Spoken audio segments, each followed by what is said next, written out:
Boa tarde, gente. Eu sou Cecília Sappenberg, sou professora titular de antropologia do programa de pós-graduação em estudos sobre mulheres, gênero e feminismos do NEIM, que é o Núcleo de Estudos sobre a Mulher, da Universidade Federal da Bahia. E para mim é um prazer estar aqui hoje com vocês, a convite do História em Quarentena, que eu agradeço ter essa oportunidade, para falar de um tema que é complicado, é difícil e é duro, né? De a gente pensar, que é o tema das violências de gênero, né? Veja só, sei que vocês ontem tiveram uma mesa super importante, eu vi parte da mesa, sobre a questão da ideologia de gênero. Então eu não vou me estender muito falando sobre gênero aqui, mas ele é um conceito que é central para a nossa discussão. Então eu vou falar brevemente um pouco sobre isso, depois se alguém tiver alguma dúvida, a gente vai ter um período para perguntas e respostas daqui a pouco, né? Vejam só, desde os anos, mais ou menos, meados dos anos 70, 1972, quando feministas americanas e inglesas começaram a utilizar o conceito de gênero para se referir a construção social do masculino e feminino, gênero vem se tornando assim um objeto de contínuas teorizações, discussões, conceituações diferentes dentro dos estudos feministas. Ele é hoje um conceito-chave dos estudos feministas. A gente pode olhar, ele está em várias disciplinas, né? Tem uma perspectiva transdisciplinar, tem uma perspectiva também muito importante dentro de diferentes perspectivas, dentro de diferentes correntes teóricas, correntes de pensamento. E ele parece que é passível assim, de se ajustar a tudo, mas não é bem assim, né? Na verdade, nós temos uma metateoria de gênero, não temos exatamente uma teoria de gênero, mas temos uma metateoria de gênero que fala mais ou menos que da construção social do masculino, do feminino e, por extensão, de homens e mulheres. E fala, na verdade, da plasticidade, né, do ser humano em relação a essas questões. Ele se opõe à noção de que o masculino e o feminino são determinados pelo sexo biológico, né, pela nossa anatomia. Na verdade, ele descola, né, essa questão da anatomia. E é uma questão que ele é chave, mas as maneiras de conceber esse conceito, de trabalhar com ele, são diferentes. Existe, né, na verdade, existe uma questão importante que, vejam só, mais ou menos uma concordância em relação, eu acho, a questão dominante das ciências sociais, de que gênero é um dos elementos constitutivos das relações sociais. É um dos, né? E ele se imbrica, né? Ele se intersecta outros elementos constitutivos das relações sociais, tais como classe, né? Raça e outras questões. Ele, na verdade, quando você está falando de relação social, você está falando, na verdade, de poder, de relações de poder, né?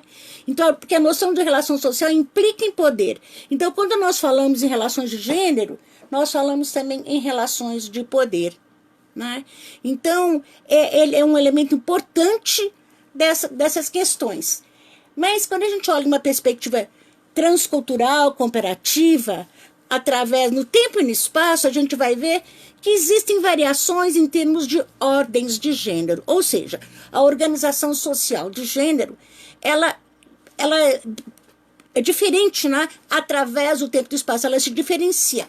Mas a gente pode pensar que existem, na verdade, ordens de gênero, organizações sociais de gênero mais igualitárias ou menos igualitárias, ou mais hierarquizadas ou menos hierarquizadas através do espectro de diferentes sociedades no tempo e no espaço, né? Então, ela fala dessas relações mais igualitárias entre os sexos. Nós vivemos uma sociedade, né, que é caracterizada por uma ordem de gênero patriarcal, que é construída a partir do conceito da família patriarcal, ou seja, do pátrio poder, do poder do pai, marido, sobre o resto da família. Esse foi o Brasil colônia foi constituído sobre a família patriarcal, né? E esse poder do homem se estendia, inclusive era um poder de vida ou morte sobre as mulheres, sobre as pessoas dentro da casa. E essa ordem de gênero patriarcal ela foi construída também historicamente dentro de uma estrutura escravocrata, não é? Que deu origem também ao racismo no Brasil e se imbricou ao sexismo, que está linkado, né, à questão também da ordem patriarcal, né? E foram juntas essas matrizes, são matrizes de dominação dentro de uma estrutura de classe que era escravocrata, e a gente vai ter depois com o desenvolvimento do capitalismo no Brasil, eles vão se linkar também, vão se imbricar também às relações de classe, ou seja, as relações de classe capitalistas desiguais. Então nós temos três matrizes de dominação importantes que constituem as nossas relações sociais e tensionam, né, as relações de classe, de gênero, de raça no nosso país, né? Elas se intersectem. Hoje a gente fala na questão de interseccionalidade, que é uma maneira de a gente pensar como esses diferentes elementos se intercruzam e eles nos posicionam em determinadas situações de vulnerabilidade ou de poder ou de prestígio dentro da nossa estrutura social. Na verdade, quando a gente fala um pouco, então, de violência de gênero, a gente está falando um pouco da violência que é produzida, né, que tem por base a organização social de gênero, é lógico, interseccionada por outros fatores, certo? Então, estamos falando de uma violência que tem uma longa história na nossa história, né? Ela tem uma longa história. E quando a gente fala em violência de gênero, eu tenho aqui um texto que é para eu ficar dentro do tempo, que eu tenho só meia hora para falar com vocês, depois a gente vai abrir para questões, né? Então a gente está falando de toda forma de agressão ou constrangimento físico, moral, psicológico, emocional, institucional, cultural ou patrimonial, que tenha por base a organização social do sexo e que seja impetrada indivíduos explícita ou implicitamente, né, devido à sua condição de sexo ou orientação sexual, né? Isso implica dizer que tanto homens como mulheres, eles, independente da sua preferência sexual, eles podem ser alvos da violência de gênero.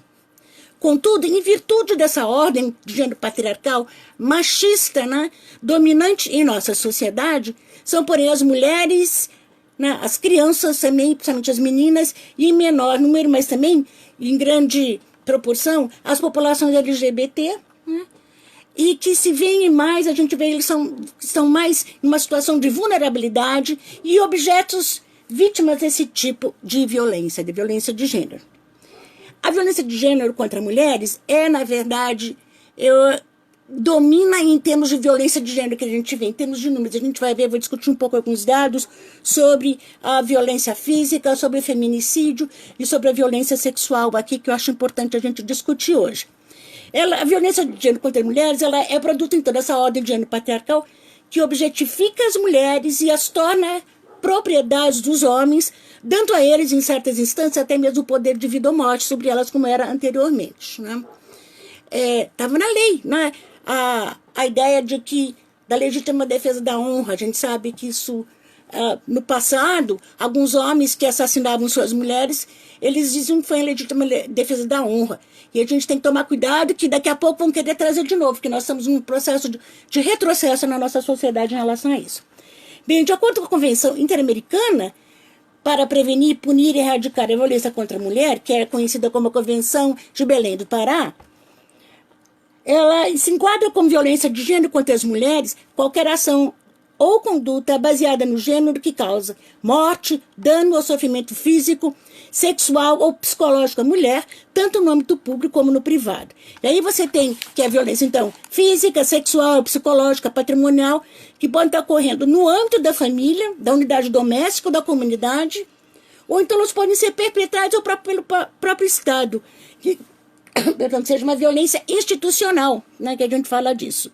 E essa questão esse fenômeno tem dimensões mundiais, mas o Brasil, como de resto na América Latina, ela tem se caracterizado ultimamente por ataques brutais contra as mulheres, não sendo os poucos os casos que denotam extrema crueldade. Perdão. Um exemplo é do goleiro Bruno, né, que esquartejou a mulher, né, Elísia Samúdio, e deu para os cachorros comerem. Isso aí é de uma extrema crueldade. Bem, mas segundo os dados do mapa da violência, em 2017, por exemplo, foram registrados 4.473 casos de homicídio doloso contra mulheres no Brasil. Isso aí inclui todo tipo de homicídio, não inclui necessariamente aqueles que têm por base gênero. Esses dados, eles foram depois trabalhados a partir de 2015, quando foi criada a lei do feminicídio durante o governo Dilma. Se começou a ter todo um protocolo para se caracterizar, qualificar os tipos de homicídios contra as mulheres e para se pensar em feminicídio. Então, enquanto a gente tem, na verdade, no Brasil uma taxa de 4,3 homicídios femininos a cada 100 mil mulheres da população, isso nos coloca, na verdade, na 7ª posição no ranking mundial, já em termos da questão dos homicídios contra mulheres, ou seja, que foram classificados com feminicídio, nós estamos no ranking de 5º país no mundo em termos de feminicídios. Isso aí é complicado. E a gente tem, na verdade, uma subnotificação, porque como ela ainda é nova e não se... os técnicos, os agentes de polícia que estão fazendo, ou os peritos, às vezes não reconhecem essa situação como sendo feminicídio, colocam como homicídio contra a mulher, mas na verdade é um feminicídio. Então vejam só, um levantamento que foi feito pelo Conselho Nacional de Justiça revelou que em 2007, por exemplo, o esforço do juiz em aplicar a lei em caso de assassinatos de mulheres gerou mais sentenças em relação ao ano anterior, que foram mais ou menos 10 mil sentenças. E de acordo com o mapa da violência, o número de mulheres vítimas de homicídio aumentou bastante, porque nós temos que de 2003 a 2013, né, houve um crescimento da participação da mulher também mais no mercado de trabalho, em atividades que a colocam no espaço público. Né?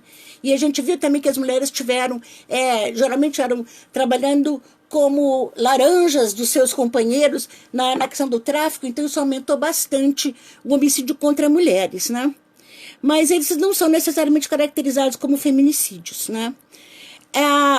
A gente sabe que no Brasil atualmente a gente tem uma taxa mais ou menos, né, de 4,8 feminicídios a cada 100 mil mulheres. Aí são os assassinatos de mulheres que têm por base as relações de gênero, né?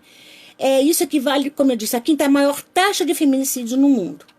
Então, existem vários processos ainda que não foram totalmente trabalhados, não tem uma sentença final na justiça.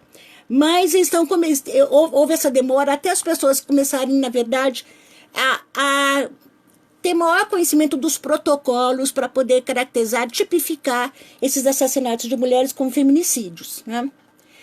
Veja só, um dado aqui importante, vou pular alguma questão, é que a coisa que é importante, como a gente falou da interseccionalidade, desses cruzamentos, geralmente as mulheres que sofrem feminicídio, primeiro, tanto homicídio quanto feminicídio, são mulheres, são negras e são jovens, né? Geralmente mulheres que estão dentro no período reprodutivo da fase da mulher, mais ou menos entre 17 e 45 anos.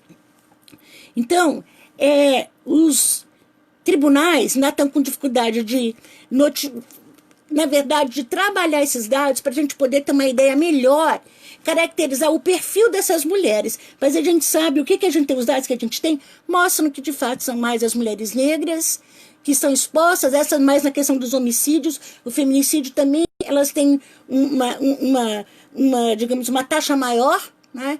Na verdade, até na última década, caiu a taxa de homicídio e de feminicídio das mulheres brancas, enquanto das mulheres negras cresceu, né? O que mostra a situação de vulnerabilidade dessas mulheres. Bem, no Brasil, tal como na maioria dos países, os países que têm notícia, vou ter que apressar um pouquinho mais, os assassinos, os perpetradores desses crimes, são, na sua maioria, familiares das vítimas, geralmente parceiros ou ex-parceiros. E o que caracteriza isso como um tipo de violência doméstica ou intrafamiliar? São parceiros, ex-parceiros, né? Que às vezes não aceitam o fim de uma relação, e a gente tem visto isso muito, tem acontecido muito, a gente olha pela internet, todo dia aparece um crime horrível de mulheres, né? E até agora foi um delegado, né, que disse ela que deu tiro nele e depois deu tiro nela. Na verdade, os dados agora, a perícia está mostrando que não foi ela, não se baleou, ela não se matou. Ela foi assassinada por ele. E ele está com uma história dizendo que foi ela que primeiro baleou ele e depois se suicidou. Veja só como a história é complicada. E ele é delegado. Bem, então as mulheres não são o único grupo que sofre violência dentro do lar. É lógico que também as mulheres também matam. E é interessante ver que boa parte das mulheres que matam seus companheiros sofreram violência há muitos anos, e elas estão, na verdade, às vezes em legítima defesa, e às vezes é porque elas não aguentam mais, está muito complicado, né? Veja só, então esse estudo mostrou que a violência doméstica contra as mulheres tem os mais altos níveis dentro da violência doméstica, né? A violência contra as mulheres dentro da violência doméstica e intrafamiliar. E esse estudo mostrou que a partir de milhares de relatórios médicos e policiais de Campina Grande, que foi publicado em 2019 na revista acadêmica PLOS, mostrou que de cada 10 vítimas de violência doméstica, 8 eram mulheres. Então, é lógico que existe. Daí vem uns caras e falam assim, mas as mulheres também matam, também os homens também são vítimas de violência doméstica. Só que 80%, no caso aqui seria, de cada 10 vítimas, 8 são mulheres. Eu aqui nem contei as crianças, estou falando das mulheres. Então é altíssima a violência doméstica, a violência com base no gênero, familiar ou doméstica, que é no espaço doméstico entre membros da família, ela tem como vítima principal as mulheres. Então, é por isso que a gente vê que a Lei Maria da Penha foi criada para combater isso, para o enfrentamento desse tipo de violência. Ela é voltada mais para mulheres do que ela é voltada quase totalmente para mulheres, na verdade, porque as mulheres são as maiores vítimas. Por exemplo, em 2017, tramitaram na Justiça Estadual da Paraíba, esse é um exemplo, 1.448.716 processos referentes à violência doméstica e familiar, que seria, em média, 13,8 processos a cada 1.000 brasileiras. Esse não é só na Paraíba, é pelo Brasil todo. Embora os magistrados tenham baixado, tentando resolver 540 mil processos ao longo do ano de 2017, restaram ainda 908 mil pendentes de decisão judicial ao final de dezembro de 2017. Para vocês terem uma ideia de quantos processos estão lá e como da incidência da violência doméstica. E entre as várias espécies de violência doméstica contra a mulher, a lei conhecida como Lei Maria da Penha, que é de 2006, que foi sancionada pelo presidente Lula, depois de uma minuta que foi elaborada e discutida pelos movimentos de mulheres, ela inclui tantas formas físicas da violência como a doméstica, quando a agressão ocorre dentro de casa por agressor que é parente, companheiro ou que divide a moradia com a vítima, quanto também as psicológicas, como calúnia, difamação, injúria contra a honra ou a reputação da mulher. Então, a Lei Maria da Penha inclui tanto a violência física, quanto a violência também psicológica, moral, a violência patrimonial também, que é que os homens que falsificam a assinatura das mulheres, e minha mãe foi vítima disso, né? Meu pai falsificou a assinatura da minha mãe para vender a casa, daqui minha mãe tinha herdado. Isso é uma questão que a gente só ficou sabendo anos depois, né? Mas acontece. E a incidência da violência física contra mulheres, ela é muito grande no âmbito doméstico, ela é super alta. Uma pesquisa nacional que foi feita pelo Ipsos e pela Avon em 2014, ela revelou que quase metade das mulheres entrevistadas já havia sofrido violência física no ambiente doméstico, para vocês terem uma ideia da incidência disso. E dentre os homens entrevistados, 38% confessou já ter agredido mulheres fisicamente, seja em função do ciúme, do alcoolismo ou mesmo sem motivo aparente, bater por bater. Chegou em casa, olhou, não gostou, pá, né? E o mesmo estudo indicou que a violência doméstica, particularmente a conjugal, que é entre cônjuges, permanece ainda bastante subnotificada, vez que existe muita desconfiança quanto à proteção jurídica e policial nesses casos. A gente sabe que a coisa rola e vai, as mulheres às vezes não são ouvidas, e até chegar para você está correndo risco para conseguir uma medida protetiva que hoje a gente consegue através da Lei Maria da Penha, medida protetiva que a mulher, para o homem se afastar, não poder chegar perto. Não, raramente essa coisa na verdade, os homens se afastam mesmo. Em muitos casos, as mulheres já têm medidas protetivas, já foram registradas no caso várias vezes na delegacia, mas assim mesmo são assassinadas, né? Então as mulheres às vezes não vão, porque a demora dos resultados concretos pode, na verdade, se ela vem, o cara recebe a notificação e até tudo acontecer, veja o que acontece, ela pode, até todo o processo se desenrolar, a mulher está correndo risco de vida.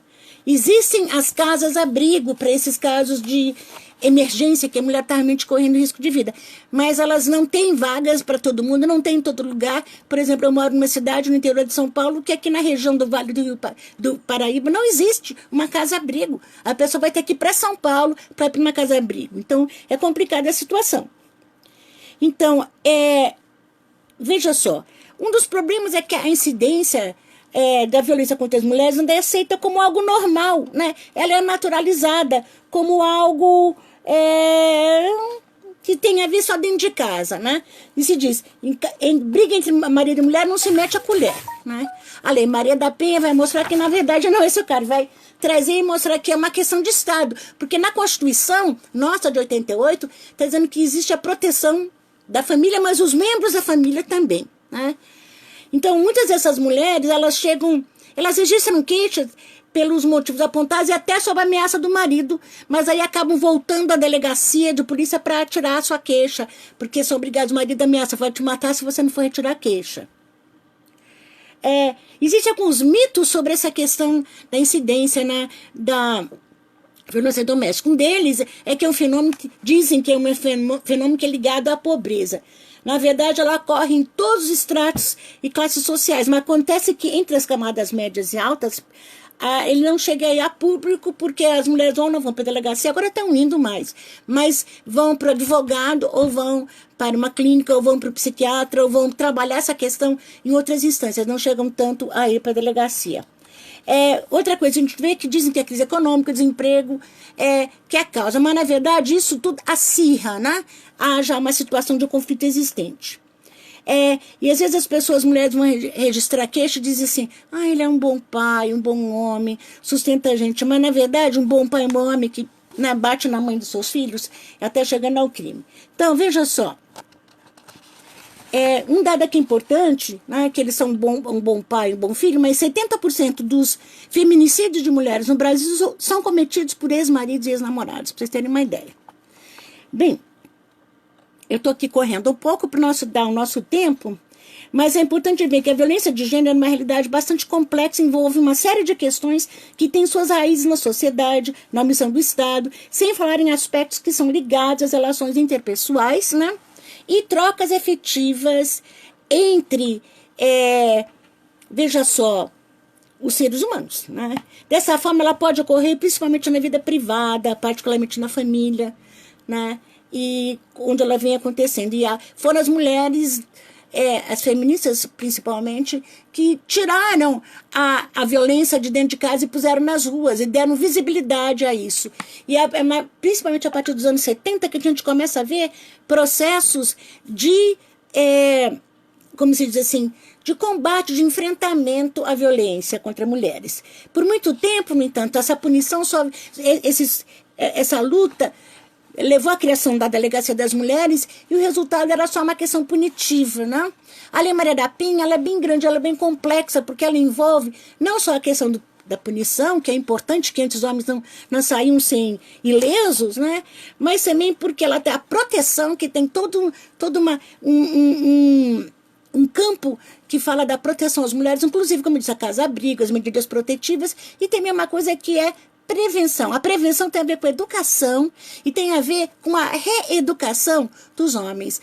Nós tínhamos, né, todo um programa muito importante, que era o programa Viver Sem Violência, Mulher Viver Sem Violência, que abarcava todas essas questões, que daria não só a possibilidade de mulheres irem registrar a queixa, era com a Casa da Mulher Brasileira, que ia ser um lugar onde as mulheres podiam registrar sua queixa, podiam lá passar por exame de corpo de delito no mesmo lugar, e buscar, havia uma célula da Defensoria Pública para as mulheres terem uma advogada para poder acompanhar o seu caso.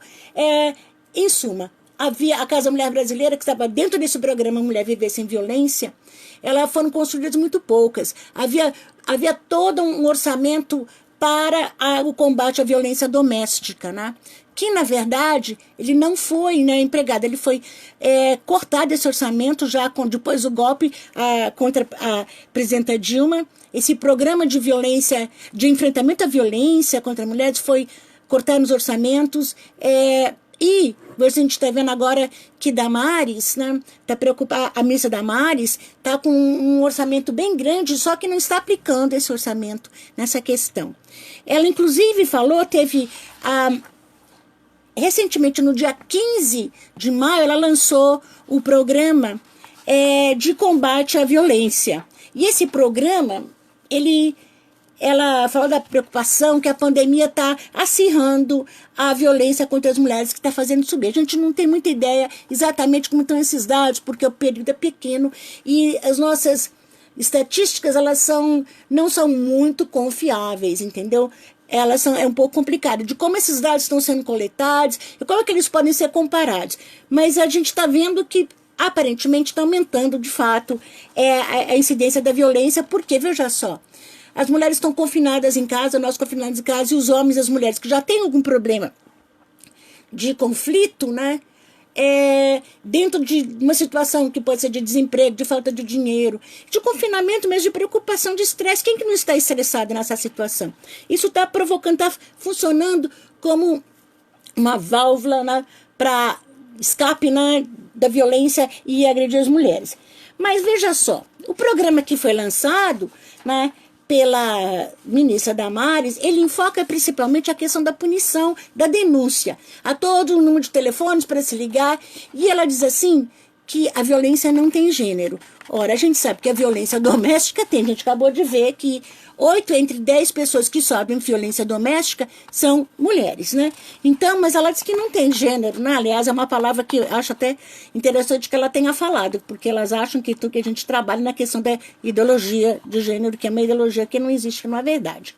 Bem, mas esse programa dela, ela enfatiza, na verdade, a proteção à família. Ora, se o espaço doméstico da família, a gente sabe que é um dos espaços mais perigosos para a mulher, onde ela mais sofre a violência, não é a família necessariamente que a gente tem que proteger, né? A gente tem um programa que tenha de proteção também às mulheres, não apenas de denúncia, mas de instrumentos que as mulheres possam, né, sair dessa situação. Por exemplo, em alguns estados já está se conseguindo fazer uma denúncia online, né? É uma coisa que é importante, que a gente tem que fazer isso. A gente tinha alguns estados, acho que na Bahia, que tinha tipo Ronda Maria da Penha, em outros lugares também tem, e se as mulheres estão em situação crítica, né, de perigo de violência.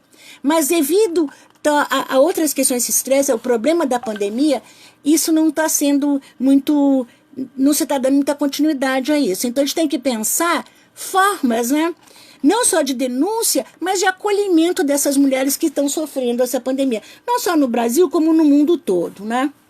Eu quero, para finalizar aqui a minha apresentação, eu estou quase passando da minha hora, mas é uma coisa importante, é que a gente fala, né, quando a gente fala em violência, né, de gênero contra mulheres, a gente pensa mais de imediato em atos de violência física, agressões, espancamentos, estupros, assassinatos, etc., que são perpetrados geralmente por seus companheiros e que acabam estampados em manchetes nas páginas policiais jornalísticas. Isso é, de fato, a mais chocante e a revoltante forma de violência de gênero, né? A Lei Maria da Penha mostrou que há outras formas de violência, como a psicológica, a sexual, que eu nem tive tempo de falar sobre ela aqui, a violência moral e patrimonial. Mas veja só, tanto essas agressões físicas quanto essas outras formas de violência, elas são legitimadas pela ordem social de gênero que caracteriza a nossa sociedade. A ordem de gênero patriarcal, que está inscrita e perpetrada nas nossas instituições sociais, nos nossos sistemas de crenças e valores e no nosso universo simbólico, com ressonância nas relações interpessoais e na construção das nossas identidades e subjetividades enquanto homens e mulheres. Então, ela se expressa nas nossas instituições sociais e de maneira mais sutil, embora não menos constrangedora, na nossa vida cultural, nos atacando ou nos bombardeando por todos os lados sem que tenhamos plena consciência disso. Diariamente, nós ouvimos piadinhas, canções, poemas e agora milhões de memes que estão aparecendo pela internet que são realmente sexistas, machistas, né? E temos contos, novelas, comerciais, anúncios, tudo isso, piadinhas, vídeos, toda uma produção cultural que dissemina imagens e representações degradantes ou de uma forma ou de outra nos diminuem enquanto mulheres e legitimam a violência de gênero, física, outras formas de violência. Então nós temos que trabalhar de uma maneira mais ampla, não só punindo, mas o sistema todo também de reeducação, né, em termos das questões de gênero. E por isso que nós temos que entrar nesse embate, quando hoje tem uma lei que está sendo votada, né, tá lá no Senado, para saber se criminaliza ou não a discussão de ideologia de gênero nas escolas. Olha, gente, isso é um absurdo, né? Devemos criminalizar quem não faz essa discussão, porque ela é fundamental pela vida das mulheres. Discutir a questão de gênero, discutir a questão da violência de gênero, tanto contra mulheres, contra as populações LGBT, é fundamental para salvar vidas. Então, eu vou ficar por aqui e vou abrir para perguntas que pode ser que a gente tenha mais questões que possam ser levantadas por vocês, certo? Eu tenho que, na verdade, eu já tenho aqui várias questões, tá? Veja só, Stephanie Rocha pergunta: professora, as bases políticas e legais pelas quais a nossa república foi fundada, a Constituição de 1890, Código Civil, etc., deixaram resquícios ainda hoje quanto à desigualdade de gênero e à violência doméstica? Elas que trabalham com essa época e gostaria de sua opinião sobre a importância dessa legislação para a violência justificada. Olha, a gente pensar que o nosso Código Civil, ele se baseou no Código Napoleônico, né, lá atrás, né? Que se baseia lá atrás, ainda no de Hammurabi, aonde a questão do patriarcado está implícita, né?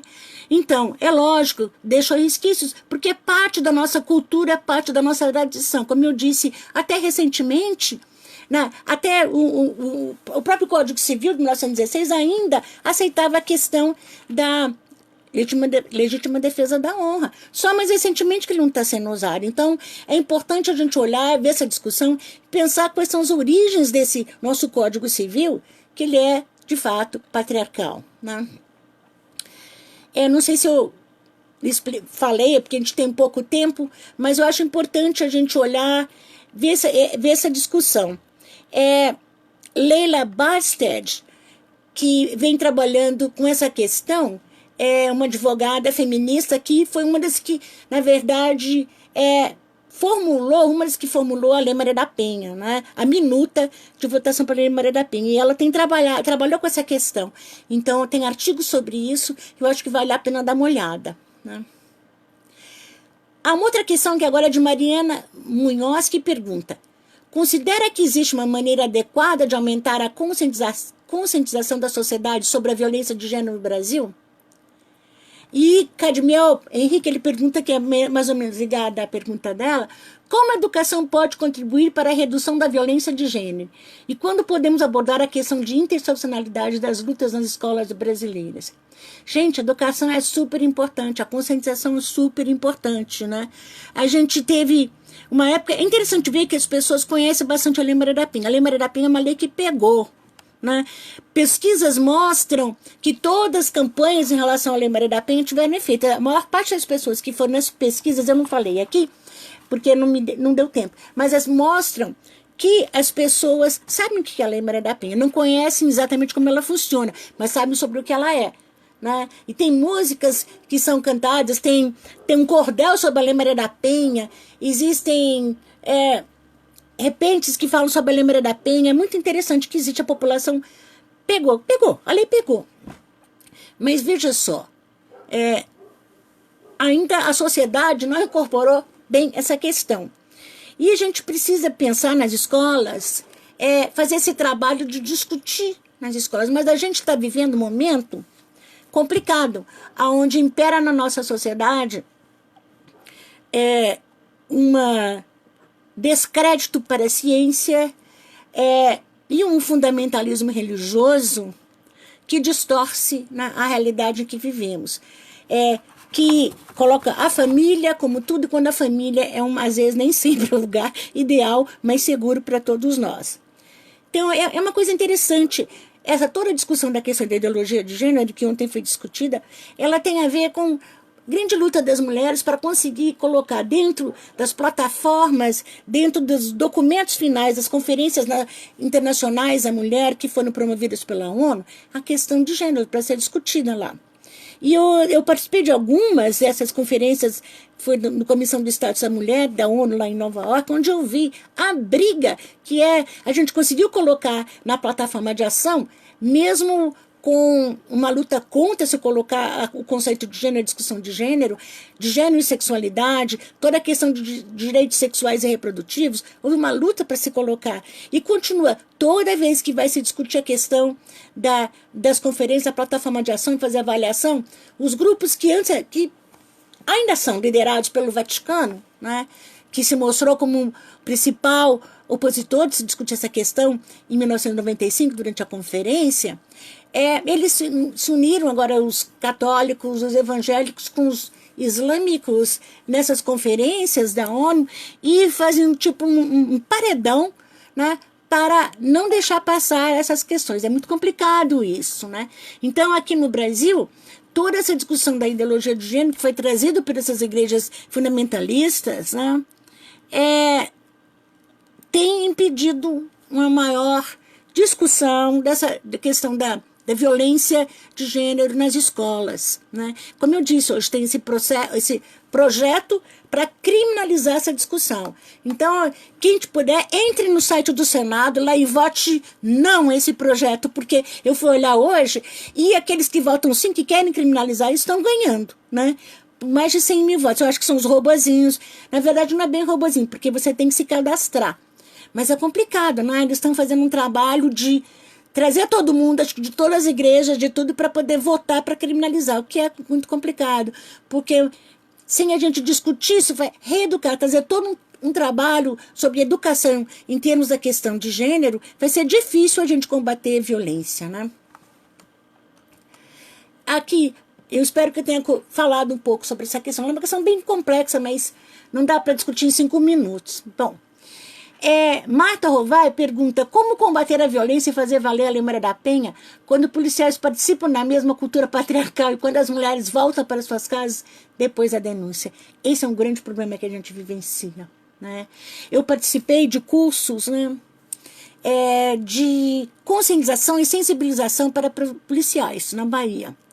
E num desses cursos, né, um dos homens que estava participando falou assim, eu já bati na minha mulher assim e ela mereceu. Imagine um policial que está lá participando do curso chega e fala pra gente, eu já bati na minha mulher. Então é difícil pensar que um policial, né, que trabalha numa delegacia, e tem gente que acontece, mulheres já foram assediadas em delegacias da mulher por policiais lá, por agentes, né? É complicado, a gente tem que fazer de fato um trabalho de sensibilização nas academias de polícia, não só nos cursos, no treinamento do pessoal para ir para as delegacias, né? Mas a gente tem que estar toda uma discussão, ou digamos assim, toda uma cadeia de cursos dentro das academias de polícia, dentro da polícia militar principalmente, né? Falando sobre a questão da violência, trazendo a discussão de gênero. E o problema é esse de voltar para casa, né, depois da denúncia.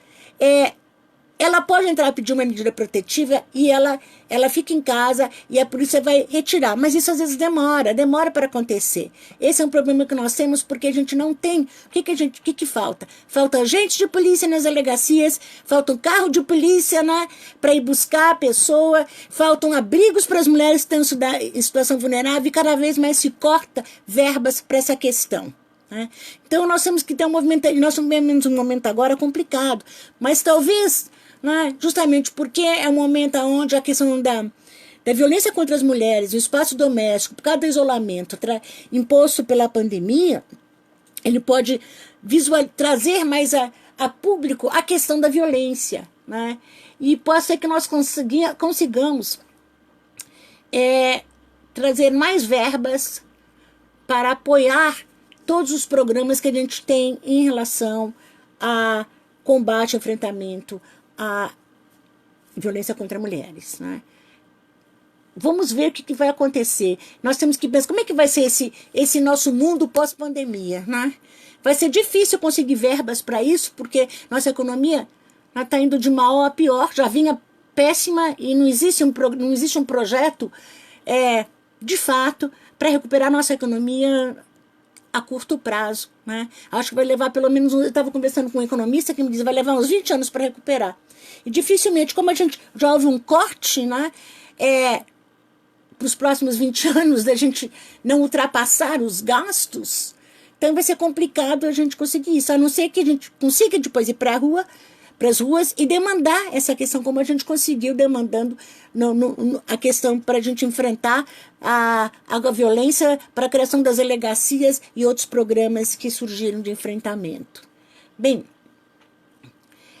Natália de Santana pergunta: podemos fazer hoje um balanço sobre a violência antes e após a promulgação da Lei Maria da Penha? Olha, é complicado, a gente tem feito, fizemos balanços, a professora Emília Ingrossi e eu fizemos até um dossiê na revista Feminismos, Estudos Feminismos, na REF, sobre um balanço sobre a Lei Maria da Penha, 10 anos da Lei Maria da Penha, tem artigos, até eu escrevi um para a ONU, fizemos um trabalho para a ONU, e, na verdade, o que aconteceu é o seguinte, né? A gente não tem, a gente verificou, houve uma CPMI, Comissão Parlamentar Mista de Inquérito sobre a questão da violência, que teve à frente até a senadora Lídice da Mata, naquela época ela era senadora, e essa comissão, né, mostrou e estudou como é que estava a situação em todos os estados, fez conferências, foi lá em todos os estados para ver como é que estava a aplicação da Lei Maria da Penha, a questão da violência contra mulheres. E se viu que está muito linda, né, no papel. Existem, durante o governo Dilma, se fez um pacto, né, para a implementação dessas leis, pacto de combate à violência contra a mulher com os estados. Nem todos quiseram assinar, mas a Aparecida Gonçalves, que estava à frente dessa secretaria, dentro da Secretaria de Políticas para as Mulheres, né, ela viajava, tentar fazer esse pacto e ver. Mas assim mesmo, quando houve essa CPMI, se revelou que os estados não estavam conseguindo.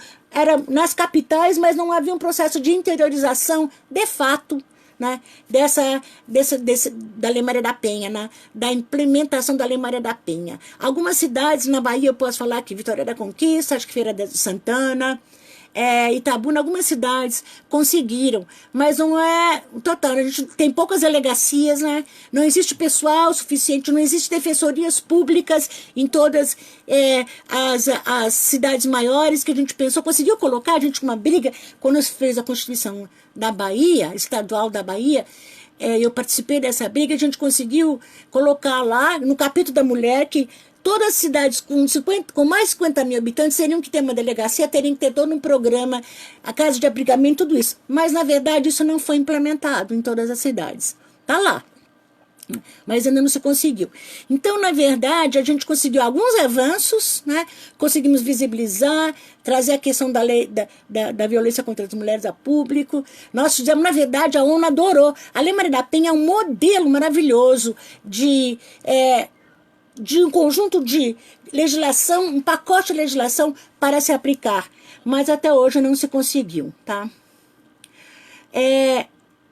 Alguém está me pedindo também para explicar um pouco mais essas outras formas de violência que não é violência física. É um pouco complicado e hoje a gente está quase acabando o nosso tempo. E aqui é uma pergunta também, eu gostaria de falar que existem outras formas. Eu acho que a violência simbólica de gênero, ela esteia todas as outras formas de violência contra a mulher, porque elas legitimam essas formas de violência. Eu acho que a gente tem que discutir um pouco mais isso. E as religiões, Cadmiel Henrique quer saber como é que as religiões podem contribuir no combate à violência de gênero. Eu acho que é todo um trabalho que pode ser feito nas igrejas de reeducação, de discussão, mas o problema que a gente está vendo é que muitos pastores matam, assassinam suas mulheres e são estupradores. A gente está vendo toda hora, está aparecendo. Então é complicado. A gente tem que fazer um trabalho muito minucioso nas igrejas também para poder levar ali, tornar ali um espaço de discussão de combate à violência, né? E veja só, a violência está acabando já no nosso tempo, mas a violência contra as populações LGBT é muito grande no Brasil, né? E isso não é de hoje, é lógico. Então, existe todo um programa, eu lembro que o GGB na Bahia fazia esse mapeamento, né, de toda essa questão da violência contra homossexuais. Eles faz um mapeamento dessa violência aqui no Brasil. Tem estudos que falam sobre essa questão que são importantes. O Brasil é um dos lugares, as pessoas dizem, o Brasil é um paraíso para os LGBTs, né? Um paraíso gay. Salvador é um paraíso gay. Mas se a gente for olhar, na verdade, é também um dos países que mais matam, né, pessoas que fogem ao padrão dominante da heterossexualidade, da heteronormatividade que impera na nossa sociedade. Heteronormatividade é um termo ele implica a questão de dizer que toma-se a heterossexualidade como padrão, como norma, como normativo, como certo, quando na verdade nada é certo em relação à questão da sexualidade, né? É uma questão que é super flexível. Estudos têm demonstrado que a maior parte das pessoas é de fato bissexual, né? Que a bissexualidade quase todas as pessoas poderiam, né, na verdade, ser identificadas como bissexuais, só que as normas, né, estou dizendo em termos de desejo, em termos de orientação, não estou dizendo em termos de comportamento, porque a nossa sociedade é tremendamente machista, né, e homofóbica. Então, impede que as pessoas manifestem o seu desejo. E o número de incidência de assassinatos, gente, todo dia a gente vê de trans, de mulheres trans principalmente, a gente vê o tempo todo na nossa sociedade, e é muito assustador isso, né? É muito assustador. E são assassinatos bárbaros, né, que acontecem. E esses dados, eles nem sempre entram como feminicídio. E a gente tem a questão da violência contra mulheres trans, contra travestis, também está começando a entrar na Lei Maria da Penha. Está havendo alguma modificação para a gente começar a também pensar isso como parte dentro da ideia de feminicídio, ou são de crimes com base no gênero, né? Violência de gênero e assassinatos por questão de gênero. Aqui se entra como crimes de ódio, mas na verdade são violências de gênero. Então, a gente precisa ampliar a questão da Lei Maria da Penha, ampliar a nossa legislação para abrigar essas questões, porque ela ainda está atrás do que nós temos de fato, na realidade. Bem, Meire Teixeira pergunta para analisar a violência de gênero na América Latina como legado da nossa colonização. Também, né? Também. Porque veja só, um minutinho aqui. Nossa tradição não só, digamos, da Península Ibérica e da influência da cultura islâmica também, moura, né, na Península Ibérica, na Espanha. Lembra que a gente ficou sobre o domínio espanhol. E muitas das questões que têm a ver com a legítima, digamos assim, defesa da honra na nossa sociedade, né, elas são ligadas também a esses códigos de defesa da honra. Até hoje, se a gente olhar entre os povos islâmicos, eu até lendo hoje uma menina em Londres que foi assassinada pelo próprio pai porque ela estava namorando um rapaz que não era do seu grupo religioso. A gente sabe disso está acontecendo muito porque é parte dessa cultura de defesa da honra da família. Então, é uma situação complicada. E essa herança vem para a gente através do domínio espanhol na Espanha e domínio espanhol em Portugal, né? Isso foi introduzido na nossa cultura, foi trazido para o Brasil pela nossa herança ibérica, né? Ainda hoje, a gente vê pais que tentam, por exemplo, na questão, falando um pouco do LGBT, que tentam corrigir as filhas que são lésbicas. Uns matam e outros estupram as filhas lésbicas, que é para elas aprenderem. Isso é uma questão que vem, uma violência tremenda dos próprios pais. A gente não falei muito aqui de violência sexual, não deu tempo, mas é toda uma questão que um dia a gente vai voltar e vai falar sobre violência sexual, porque é uma questão super importante para nós, a nossa sociedade. Mas essa questão, ela está aqui presente também na nossa sociedade, de educar as filhas lésbicas, entre aspas, educar, que os próprios pais. Então isso vem um pouco com a cultura moura, através do domínio espanhol em Portugal, que foi trazido, né, para o Brasil. Está na nossa história, está na nossa cultura, lá no fundo. E a gente precisa trabalhar, desfazer essas estruturas simbólicas que estão na nossa história, que estão na nossa cultura, né? A professora Rita Segato fala sobre a questão dessa cultura, dessa estrutura da violência, que está lá no fundo. Ela fala dessa estrutura que tem a ver com a construção do masculino e feminino, mas sobretudo a questão da violência sexual, que é muito importante, que é uma forma de dominar, né, as mulheres, que é uma forma de dominar as novas sociedades também, as outras sociedades. Por exemplo, o que acontece em tempos de guerra? Repare, uma das coisas que acontece é quando o invasor entra num país que está conquistando um novo país, uma coisa que acontece é o estupro das mulheres, né? É o estupro das mulheres e engravidar as mulheres, né? A ideia é essa, para se impor, né? Através o estupro das mulheres é uma forma de impor a dominação de um povo sobre o outro, né? Eu me lembro que eu fui visitar em Berlim, onde havia eles chamam de Checkpoint Charlie, que era onde fechava, tinha um muro ali, você podia passar de um lado para outro, de Berlim Oriental, Ocidental, de um lado para o outro. E ali tem um museu onde foi esse Checkpoint Charlie, né? E ali nesse museu tem algumas fotos que as crianças fizeram do que era, e representando um pouco o que foi aquele do muro de Berlim e como é que foi essa situação. E eu fiquei impressionada por um desenho que tinha lá, que era assim, uma mulher com a perna aberta e um muro de Berlim estuprando a mulher, assim, aquele muro que estuprou a Alemanha. Fiquei pensando, nossa, que representação forte. Mas, de fato, essa é a ideia. É que dominar um povo, domínio, né, e a destruição, que era a ideia lá, da unidade alemã, era esse de violando a mulher, né? A Alemanha, né, vista simbolicamente como era a mulher, que o muro entrava assim nela.